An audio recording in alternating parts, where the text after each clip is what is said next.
ఒకరోజు పార్వతీదేవి స్నానానికి వెళ్తూ ఇంట్లో ఎవరిని రానివద్దని నందికి చెప్తుంది. కానీ కొంతసేపటికి శివుడు రావడంతో అక్కడ అందరూ శివుని మాటలే వింటారు. నా మాటలు వినేవాళ్ళు ఎవరూ లేరని అనుకొని ఒక పిల్లవాడు అయిన వినాయకుడిని సృష్టిస్తుంది.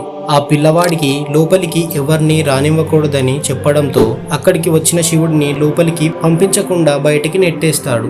దాంతో కోపగించిన శివుడు వాడెవడో కనుక్కోండి అని చెప్పగానే నంది కనుక్కొని వచ్చి ఆ పిల్లవాడు పార్వతీదేవి తాలూకా, వాడు మిమ్మల్ని ఎట్టి పరిస్థితుల్లో లోపలికి పంపడంట అని చెప్పాడు. ఇంకా శివుడికి బాగా కోపం వచ్చి నా ఇంట్లోకి వెళ్ళడానికి నాకే అడ్డా, ఎలాగైనా ఆ అడ్డాన్ని తొలగించండి అని చెప్తాడు.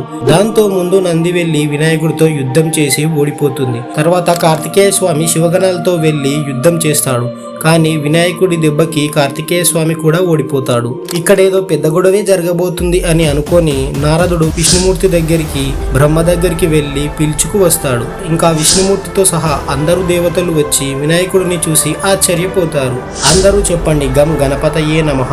ఇంకా వినాయకుడి కథలు చాలానే ఉన్నాయి. ఇలా రోజుకొక స్టోరీతో మీ ముందుకు వస్తాను. అంతలోపు మన ఛానల్ అయితే సబ్స్క్రైబ్ చేసుకోండి.